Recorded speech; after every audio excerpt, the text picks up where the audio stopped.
In the split second between pressing the radio button and hearing static fill the air, Staff Sergeant Marcus Chen realized he might have just made the biggest mistake of his military career. The coordinates he had just transmitted to command weren't just numbers on a map, they were the difference between saving his squad and accidentally calling in artillery fire on their own position. As enemy gunfire erupted around their hidden bunker in the mountains of Afghanistan, Marcus stared at the radio in his trembling hands, knowing that in exactly 90 seconds, either salvation or destruction would rain down from the sky. The enemy had gone silent, but was it because they were retreating, or because they knew something his team didn't? The morning had started like any other patrol day at Forward Operating Base Wolverine. Marcus had been awake since 0400 hours, going through his pre-mission checklist with the methodical precision that had kept him alive through 2 deployments. His squad of 8 Marines was scheduled for a reconnaissance mission in the Kinnar province, an area known for its treacherous terrain and, even more dangerous, Taliban presence. As the team gathered in the briefing room, the familiar smell of strong coffee and nervous sweat filled the air. Captain Rodriguez stood at the front, pointing at a large topographical map covered in red circles marking known enemy positions. The mission seemed straightforward enough: establish an observation post on Hill 2847 and monitor Taliban movement through the valley below for 48 hours. Intelligence suggests increased enemy activity in this sector, Captain Rodriguez explained, his weathered face serious in the fluorescent lighting. We've lost contact with 2 patrols in the past week. Command needs eyes on the ground to determine if the Taliban is massing for a larger offensive. Marcus studied the map carefully, noting the elevation changes and potential escape routes. As the squad's communications specialist, he would be responsible for maintaining contact with base and calling in support if needed. The weight of that responsibility never got easier, even after 3 years of active duty. Private Johnson, the youngest member of their squad at just 19, raised his hand tentatively. Sergeant, what about air support? Will we have drones overhead? Limited, Marcus replied, checking his notes. Weather conditions are expected to deteriorate, and most of our air assets are committed to Operation Iron Shield 40 kilometers south. We'll have artillery support from base, but only in case of emergency. The team spent the next hour reviewing maps, checking equipment, and running through communication protocols. Marcus tested his PRC-152 radio multiple times, ensuring crystal-clear communication with base operations. In combat, a faulty radio could mean the difference between life and death. At 0800 hours, the squad loaded into 2 Humvees for the journey to their insertion point. The ride through the Afghan countryside was tense but familiar. Dust clouds followed their convoy as they navigated winding mountain roads, past terraced fields where local farmers worked with deliberate indifference to the military presence. Marcus sat in the second vehicle, constantly monitoring radio chatter and keeping track of their position using GPS coordinates. The landscape outside was breathtakingly beautiful and terrifyingly dangerous, snow-capped peaks rising above valleys where ancient trade routes had become modern battlefields. After 2 hours of driving, they reached the insertion point, a small clearing where the vehicles could be concealed while the squad continued on foot. The team unloaded their gear efficiently, each Marine carrying approximately 60 pounds of equipment including weapons, ammunition, water, and communication devices. The hike to Hill 2847 took another 4 hours through increasingly difficult terrain. Rocky paths gave way to steep inclines covered in loose shale that made every step treacherous. Marcus monitored their progress carefully, updating base every 30 minutes with position reports and status updates. Corporal Williams, their medic, struggled with the altitude as they climbed higher. His face was flushed red, and sweat poured down despite the cool mountain air. Marcus made the decision to call for a 10-minute rest when they reached 8,000 feet elevation. "How you holding up, Doc?" Marcus asked, using Williams' nickname earned through countless hours patching up Marines after training exercises and minor skirmishes. "Just need a minute to catch my breath," Williams replied, taking deep gulps from his water bottle. "This altitude is killing me." The team used the break to scan the surrounding area with binoculars and thermal imaging equipment. The valleys below appeared empty except for occasional goat herders moving their flocks between pastures. Everything seemed normal, but Marcus had learned never to trust appearances in Afghanistan. As they resumed their climb, Sergeant Torres, their demolitions expert, pointed to fresh tire tracks in the dirt. The tracks were recent, maybe within the last 24 hours, and led toward their target hill from the east. Local traffic or something else? Torres asked, kneeling to examine the tracks more closely. Marcus called in the discovery to base while the team spread out in defensive positions. Command acknowledged the report and advised continued caution but didn't order them to abort the mission. Intelligence had been expecting increased enemy movement in the area. The final approach to Hill 2847 required extreme stealth. The squad moved in single file, communicating through hand signals as they navigated between boulders and scrub vegetation. Marcus kept his radio volume at minimum, monitoring base communications through his earpiece. They reached the summit just as the sun began its descent toward the western peaks. The observation post location was perfect, a natural rock formation that provided excellent concealment while offering commanding views of three valleys where Taliban forces were known to move supplies and personnel. The team established their defensive perimeter quickly and efficiently. Each Marine knew his role without needing verbal instructions. Specialist Garcia and Private Chen set up the long-range surveillance equipment while Torres positioned Claymore mines along likely approach routes. Marcus established his communications post behind the largest boulder, where his radio antenna would be concealed but still maintain contact with base.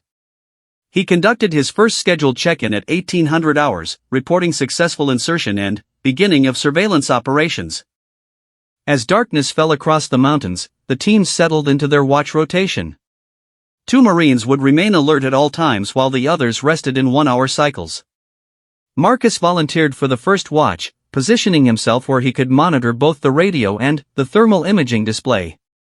The night passed quietly except for occasional radio chatter from other units operating in the region.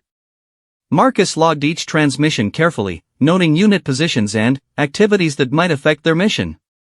At 0300 hours, he observed several heat signatures moving through the valley below, but they appeared to be animals rather than human activity. Dawn brought clear skies and excellent visibility. Through high-powered binoculars, Marcus could see for miles in every direction. The valleys looked peaceful in the morning light, with small villages scattered among terraced fields and orchards. But something felt wrong. During his years in Afghanistan, Marcus had developed an instinct for danger that went beyond training or equipment. The local population seemed to have vanished overnight. No farmers worked the fields, no children played in village courtyards, no smoke rose from cooking fires. At 0800 hours, Corporal Williams spotted movement on the opposite ridgeline approximately 2 kilometers away. Through the spotting scope, they could make out at least 6 figures moving with military precision toward positions that would provide clear lines of fire into their valley. Marcus immediately radioed base with the sighting report. Command acknowledged and requested continued observation to determine enemy strength and intentions. The tension among the squad members was palpable as they realized they might be walking into a carefully planned ambush. Over the next 2 hours, more enemy positions became apparent. What had initially looked like 6 fighters was actually a much larger force, possibly 20 or 30 Taliban militants positioning themselves for a coordinated attack. They were professional in their movements, suggesting experienced fighters rather than local militia. The enemy force had positioned themselves expertly, with overlapping fields of fire that would make any attempt to retreat from Hill 2847 extremely dangerous. Marcus realized his squad was outnumbered at least 3 to 1, possibly more if additional enemy forces remained hidden. At 1047 hours, the first shot rang out across the valley. A high-velocity rifle round struck the rock formation inches from where Private Johnson was positioned, sending stone fragments flying.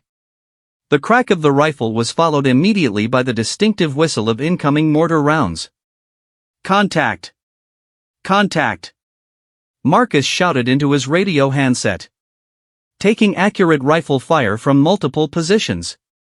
Request immediate artillery support."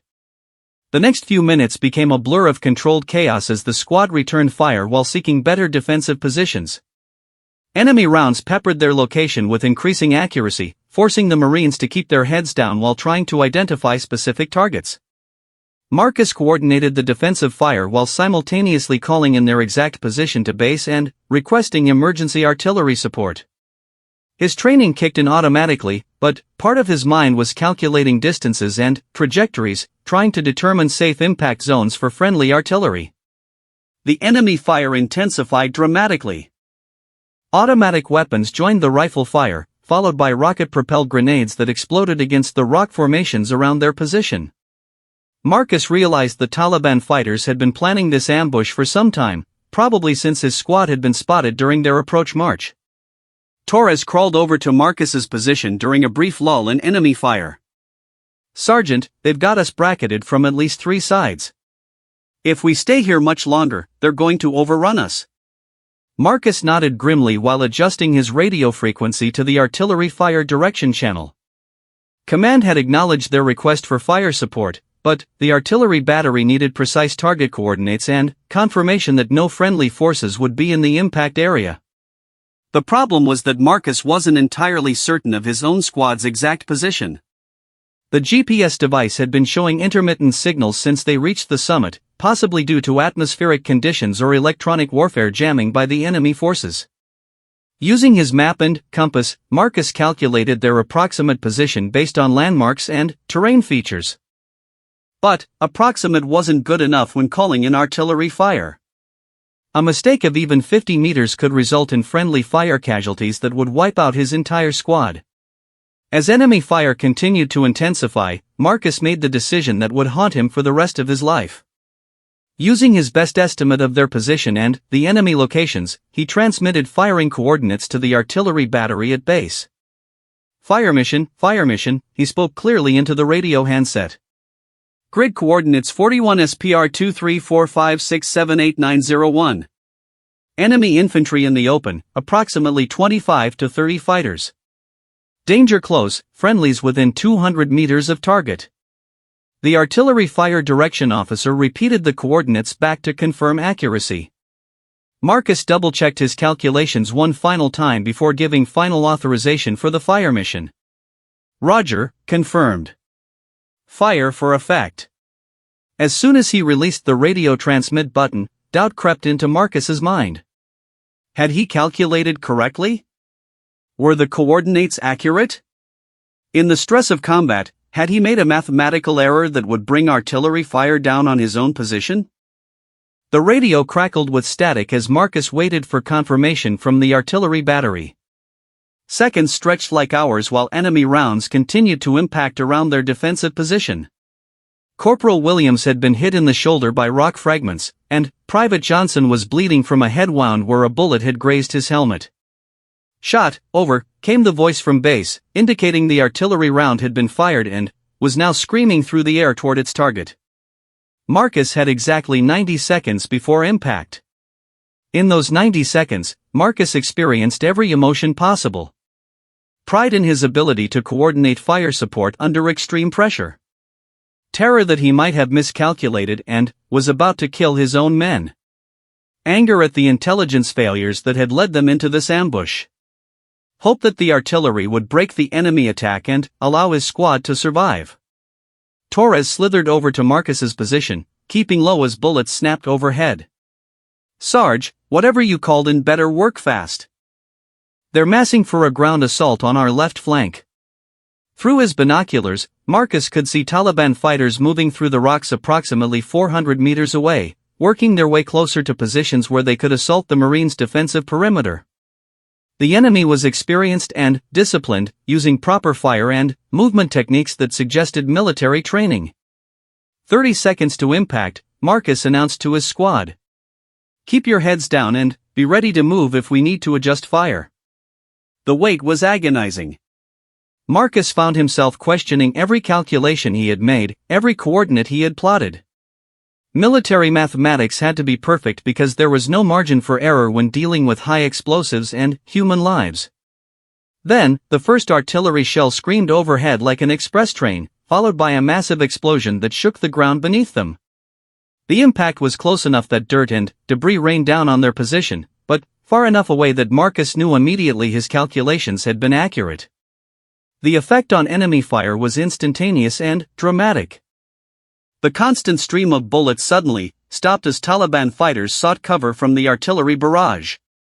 Marcus could hear shouting in Pashto from various enemy positions as their coordinated attack dissolved into confusion. "Rounds on target," Marcus shouted into his radio. "Request repeat fire mission, same coordinates." But something was wrong. Instead of the usual immediate response from the Artillery Fire Direction Center, Marcus heard only static. He tried switching radio frequencies, thinking perhaps atmospheric conditions were interfering with communications. Still nothing. "Base, this is Wolverine 7. Radio check, over." Marcus spoke clearly into his handset, but received no response except electronic interference. Garcia crawled over from his position with the thermal imaging equipment. "Sergeant, I'm seeing something weird. The enemy positions that were active 5 minutes ago are showing no heat signatures now."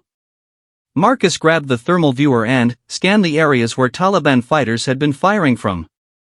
Garcia was right, the thermal display showed no human heat signatures in locations where dozens of enemy fighters should have been visible. "Maybe they're taking cover from the artillery?" Johnson suggested, despite the blood still trickling from his head wound. But Marcus had a sinking feeling that something else was happening. In his 3 years of combat experience, he had never seen enemy forces simply vanish from thermal detection. Even fighters taking cover in caves or bunkers would show some heat signature. Torres had moved to an observation position where he could see into the valley below using high-powered binoculars. "Sarge, you need to see this." Marcus low-crawled to Torres's position and took the binoculars. What he saw made no sense. The valley that had been empty of civilian population for the past 24 hours was suddenly full of activity. Farmers were working in fields, children played in village courtyards, and smoke rose from cooking fires as if nothing unusual had happened. "This is impossible," Marcus muttered, adjusting the binocular focus to make sure he wasn't seeing things. 20 minutes ago this valley was a combat zone. Williams, despite his wounded shoulder, had been monitoring their radio equipment and made a disturbing discovery. "Sergeant, our radio is working fine. I can receive transmissions from other units operating in the area. But every time I try to contact base, the signal just disappears into static." Marcus took back the radio handset and tried multiple frequencies, including emergency channels that should have been monitored around the clock. Every attempt to contact their home base resulted in the same electronic interference. The tactical situation made no sense. Enemy fighters don't simply vanish during combat operations. Radio communications don't fail selectively. And civilian populations don't return to normal activities in the middle of active firefights. As the squad tried to piece together what was happening, Garcia made another observation through the thermal imaging system. "Sergeant, I'm picking up heat signatures moving toward our position from the east. Whatever's out there, it's big and moving in formation." Marcus studied the thermal display carefully. The approaching signatures were too large and too regular to be human beings. They appeared to be vehicles, possibly armored vehicles, moving up the mountain road toward their position. "How many?" Marcus asked, trying to estimate the size of the approaching force. "I count at least 6 distinct signatures, maybe more. They're maintaining tactical spacing like a military convoy." The implications were terrifying. If enemy forces were bringing armor up the mountain, Marcus's squad had no effective anti-tank weapons. Their position, which had been defensible against infantry attack, would be completely exposed to armored vehicles with heavy weapons. Marcus tried the radio again, this time using the emergency frequency reserved for troops in contact with superior enemy forces. The response was the same electronic static that had been blocking their communications for the past 30 minutes. Torres had an idea that Marcus wished he had thought of earlier. "Sarge, what if we try using the satellite phone? It operates on completely different frequencies than our tactical radios." Every squad carried a backup satellite communication device for exactly this type of situation. Marcus retrieved the sat phone from his equipment pack and powered it up, waiting for the device to acquire satellite signals. After what seemed like an eternity, the satellite phone showed full signal strength. Marcus dialed the number for base operations, his hands shaking slightly as he pressed the buttons. The phone connected immediately. Forward Operating Base Wolverine, Operations Center, came a crisp voice that Marcus didn't recognize. This is Staff Sergeant Chen with Squad 7.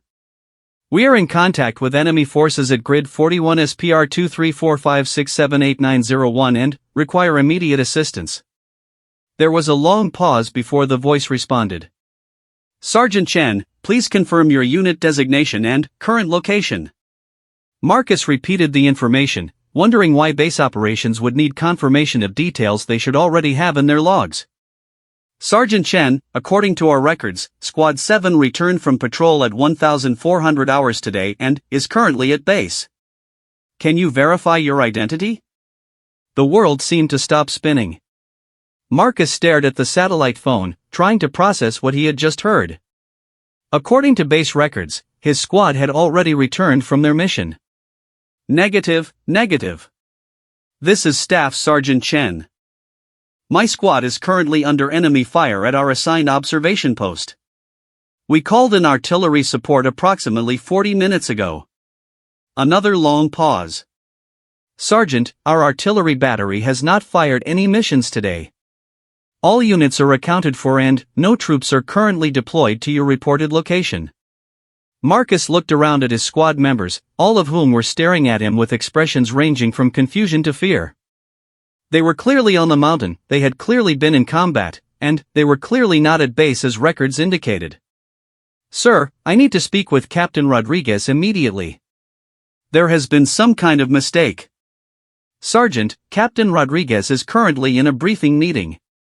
However, I can tell you that he debriefed Squad 7 when they returned from patrol this afternoon. According to his report, the mission was completed successfully with no enemy contact. Marcus ended the satellite phone call and looked at his men.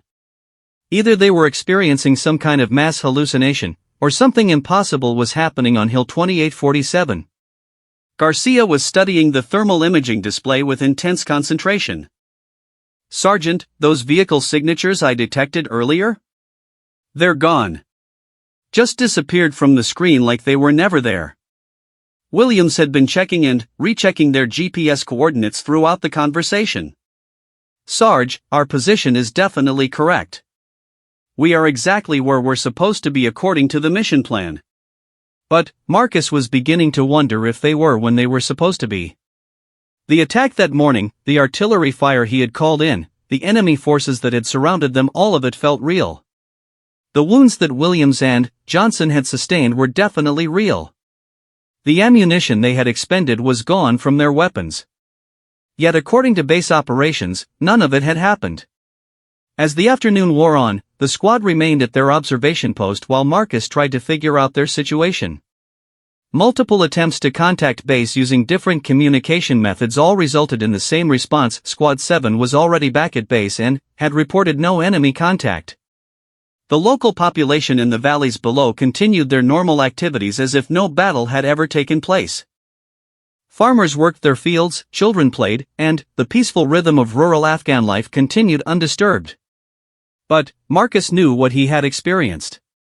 The crack of rifle rounds, the whistle of incoming mortars, the ground-shaking impact of artillery shells, all of it had been real. His squad members had the same memories of the firefight. As evening approached, Torres made a suggestion that nobody wanted to consider. Sarge, what if we're dead? What if that artillery round landed on our position instead of the enemy? The idea hung in the air like a toxic cloud. Marcus had heard stories from other veterans about combat experiences that didn't quite make sense, about firefights that seemed to exist outside normal time and space. But he was a rational man, a trained soldier who dealt in facts and evidence. Dead men don't carry on radio conversations with base operations. Dead men don't feel pain from wounds or thirst from dehydration. We're not dead, Marcus said firmly. Something else is happening here, but we're not dead. Williams had been quiet for most of the afternoon, thinking through their situation with the analytical mind of a trained medic. Sergeant, what if the battle we experienced happened, but not when we think it happened? What do you mean? What if we experience something that happened here before, or something that's going to happen in the future? What if this place somehow shows people events that aren't happening in the present? The idea sounded like science fiction, but Marcus had to admit that their current situation already defied rational explanation. Something beyond normal military experience was happening on Hill 2847. As darkness fell across the mountains, the squad prepared for another night of guard duty. But, this time, they weren't watching for enemy forces. They were watching for answers to questions that shouldn't exist in the real world. Marcus established radio contact with base one more time before full darkness. The conversation was identical to previous calls. Squad 7 was reported as safely returned to base hours earlier, no artillery missions had been fired, and no enemy contact had been reported by any unit in their area of operations. But, as Marcus prepared to sign off, the radio operator at base said something that made his blood run cold. "Sergeant Chen, just as a matter of curiosity, why are you calling from Hill 2847? According to our records, that observation post hasn't been used since Squad 4 was killed there 6 months ago." The radio went silent in Marcus's hands. Squad 4 had been killed 6 months ago at this exact location. He had been at their memorial service, had seen their names added to the wall of fallen Marines at the base chapel. Staff Sergeant Rodriguez had been in charge of Squad 4, and Marcus remembered clearly how the entire unit had been devastated by their loss. "Did you guys hear what he just said?" Marcus whispered to his team. The faces staring back at him in the moonlight were pale and frightened. They had all heard the radio transmission. They all knew the story of Squad 4. Garcia was the first to speak. "Sergeant, Squad 4 was ambushed at this exact position. 30 Taliban fighters surrounded them and they fought for 4 hours before artillery fire broke the attack. All 8 Marines survived, but 3 died later from their wounds." Marcus remembered the details now. Squad 4 had called in artillery support during the firefight, and one of the rounds had landed short, killing Staff Sergeant Rodriguez and 2 other Marines. The incident had been investigated extensively, and the official report concluded that enemy jamming of GPS signals had caused confusion about friendly positions. Williams checked his medical supplies nervously. "The wounds Rodriguez sustained were exactly like the injuries I've been treating today. Shrapnel wounds from artillery fragments." The implications were staggering. Had Marcus's squad somehow experienced the same battle that had killed Squad 4 6 months ago? Were they reliving events that had already happened, or were they experiencing some kind of supernatural replay of past trauma? Torres had been studying their defensive positions with new understanding.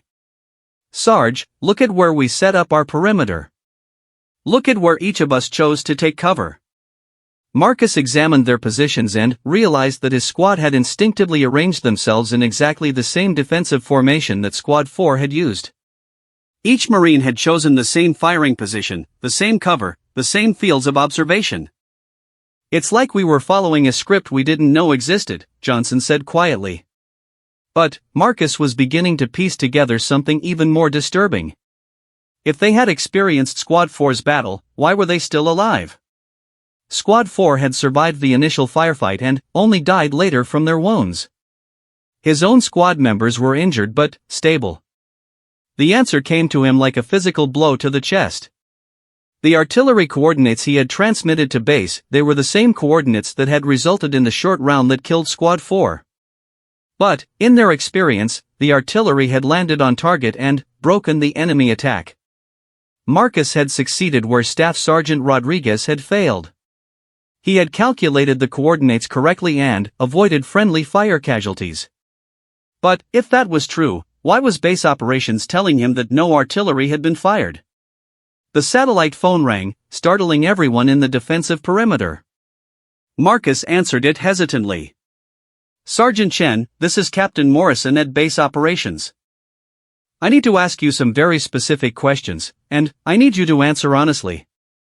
Captain Morrison was the base intelligence officer, not someone who normally dealt with tactical communications. His involvement suggested that their situation had been escalated beyond normal operational channels. "Yes, sir, I'm listening." "Sergeant, are you currently experiencing any symptoms of disorientation, memory loss, or confusion about time and location?" The question confirmed Marcus's worst fears. Base operations suspected they were suffering from some kind of psychological breakdown or traumatic stress reaction. Sir, my squad and I are mentally competent and fully aware of our situation. We experienced enemy contact at approximately 1,100 hours and successfully called in artillery support to break the attack. Sergeant, I'm going to read you some information from our operational logs. At 1,100 hours today, your squad was conducting routine patrol in Sector 7, approximately 15 kilometers south of your reported position. At 1,400 hours, you reported successful completion of the patrol mission and returned to base. Marcus looked around at his squad members, all of whom were shaking their heads in denial. Sir, that is incorrect. We are currently at Hill 2847 and have been here since yesterday evening. Captain Morrison's voice took on a gentler tone. Marcus, I'm speaking to you as a friend now, not as your superior officer. You and your entire squad are currently in the base medical facility. You've been unconscious for 6 hours. The world tilted sideways. Marcus felt like he was falling into an abyss that had no bottom. Sir, I don't understand what you're saying. We're on Hill 2847. We can see the stars, feel the cold mountain air. This is real. Marcus, your convoy hit an improvised explosive device this morning during routine patrol. The blast threw your vehicle off the road and down a steep embankment. All 8 squad members sustained head injuries and have been unconscious since the medical evacuation. The satellite phone slipped from Marcus's numb fingers. Around him, his squad members were staring at each other with expressions of dawning horror and understanding. Garcia spoke first. The enemy signatures I kept seeing on thermal imaging, they were never really there, were they? Williams examined his wounded shoulder, which suddenly felt less painful than it had moments before. The shrapnel wounds I've been treating, they could be symptoms of head trauma and confusion. Torres looked at the defensive positions they had established with military precision. We arranged our perimeter exactly like Squad 4 because we've all studied their tactics in training exercises. It's muscle memory. But Marcus wasn't ready to accept that everything they had experienced was hallucination or traumatic brain injury. The firefight had been too real, too detailed, too consistent among all squad members. If we're unconscious in the medical facility, how am I talking on this satellite phone? How are we all sharing the same hallucination? The phone had gone silent, but Marcus could hear background noise that sounded like medical equipment and hushed conversations. For just a moment, he thought he heard his own voice speaking to someone, but the words were slurred and difficult to understand. Then, Captain Morrison's voice returned. Marcus, the doctors say you're showing signs of consciousness. They want you to follow the sound of my voice and try to wake up. The mountain landscape around them began to flicker like a television with poor reception. The stars overhead seemed to fade in and out of existence. The cold mountain air felt less real, less substantial. Johnson was crying. Sarge, I can feel something else underneath all this. Like we're floating in warm water. Williams nodded. Medical monitors. I can hear heart rate beepers and ventilator sounds. But Marcus fought against the dissolution of their shared experience. The battle on Hill 2847 had felt more real than anything else in his military career. The decisions he had made, the coordinates he had calculated, the lives he had saved, all of it mattered more than any routine patrol mission. No, Marcus said firmly. This is real. We're here because we're supposed to be here. Captain Morrison's voice came through the satellite phone one more time. Marcus, the medical team needs you to let go of whatever you're experiencing and come back to us. Your family is here. Your parents flew in from California when they heard about the accident. The mention of his parents created a crack in Marcus's resolve. He could suddenly feel their presence, could sense their worry and fear. But he could also feel the weight of responsibility for his squad's safety. Sir, if we're unconscious from the IED blast, what about my men? Are they going to be okay? Everyone is going to recover, Marcus. But you need to wake up first. The doctors say you're the one holding the others in the shared trauma state. When you let go, they'll be able to wake up too. Marcus looked around at his squad members one final time. They were his responsibility, just as they had been throughout the phantom battle on Hill 2847. But, now his responsibility was to lead them back to consciousness and recovery. Okay, Marcus said quietly. But, I need to know, did Squad 4 really die here 6 months ago? Captain Morrison's voice was sad. Yes, Marcus. 3 Marines died from friendly fire during that engagement. It's been investigated and documented. You studied the after-action report as part of your advanced training. The pieces finally fell into place. Marcus had been subconsciously working through the tactical problems that had led to Squad 4's deaths. In the shared trauma state, his mind had replayed the scenario and found a solution that saved lives instead of ending them. I got the coordinates right, Marcus said with satisfaction. In our experience, the artillery landed on target and saved the squad. Yes, you did, Marcus.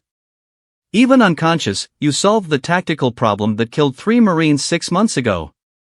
Now it's time to come home. Marcus closed his eyes and let go of Hill 2847. He let go of the cold mountain air, the distant valleys, the weight of his equipment. He let go of the radio that had connected him to a battle that existed between reality and nightmare. When he opened his eyes again, he was looking at the white ceiling of the base medical facility. Tubes and wires connected him to machines that monitored his vital signs. His parents sat beside his bed, holding his hands and crying with relief. Around him, other beds held the members of his squad.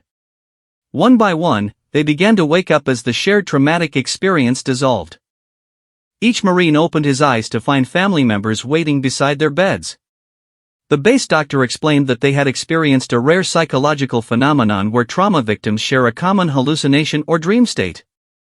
The IED blast had caused mild traumatic brain injuries that temporarily disrupted their brain functions, creating the shared experience on Hill 2847. But, Marcus knew there was more to it than medical science could explain. In their unconscious state, they had traveled back in time to relive and resolve a tragedy that had haunted their unit. They had found a way to save lives that had been lost, to correct mistakes that had resulted in friendly fire casualties. The investigation of Squad 4's deaths had concluded with recommendations for improved GPS equipment and communication procedures. But, Marcus had found a different kind of solution, one that existed in the space between consciousness and dreams, between memory and imagination. 6 weeks later, Marcus returned to active duty with a new appreciation for the weight of command decisions. He never again doubted his ability to calculate artillery coordinates under pressure. The phantom battle on Hill 2847 had tested his skills in the most extreme circumstances possible and proven that he could perform when lives depended on his accuracy. But, he also carried with him the knowledge that some experiences transcend the boundaries of normal reality. In the moment between pressing the radio button and hearing silence from the enemy, he had discovered that doubt and certainty could exist simultaneously, that the past could be changed through the power of unconscious resolution. His squad never spoke directly about their shared experience, but they functioned with a level of trust and coordination that seemed almost supernatural. They had literally been through impossible situations together and emerged stronger. The official report classified their experience as combat stress reaction with shared hallucination symptoms. But, Marcus kept a copy of Squad 4's after-action report in his personal files, a reminder that some battles are fought not just in physical space but in the realm of memory and possibility. Years later, when Marcus had become a captain responsible for training young Marines, he would tell them about the importance of precise calculations and clear communication in combat situations. He would emphasize that coordinates transmitted over radio could mean the difference between salvation and disaster. But, he would also tell them, in quiet moments when the official training day was over, that doubt was not always a weakness. Sometimes doubt was the mind's way of ensuring that every calculation was checked, every coordinate verified, every decision weighed carefully against the lives that hung in the balance. The title of his story became Doubt Over the Radio. Seconds later, Silence from the Enemy, because he had learned that the silence after transmission could mean many things. It could mean successful communication, electronic interference, or the moment when consciousness travels beyond the boundaries of normal experience to find resolution for unfinished business. In the end, Marcus realized that his phantom battle on Hill 2847 had been both completely real and entirely imaginary. Real in its emotional impact and, the lessons learned, imaginary in its physical occurrence. The doubt he had felt over the radio had been justified not because his coordinates were wrong, but because some battles exist in dimensions that military training cannot adequately prepare soldiers to understand. The silence from the enemy had come not because they had been destroyed by artillery fire, but because they had never existed outside the shared consciousness of 8 Marines working through collective trauma and survivor guilt. But, in defeating those phantom enemies, Marcus and his squad had won a victory that was more meaningful than any conventional military engagement. They had conquered the fear that they might not be capable of making the right decisions when lives depended on their actions. The radio had connected them not just to base operations, but to the deeper frequencies where courage and doubt battle for control of the human spirit. In that space between transmission and response, Marcus had discovered that true leadership means carrying both confidence and uncertainty with equal measure, knowing that the weight of command can only be borne by those who understand that doubt, properly channeled, becomes the foundation of unshakable resolve.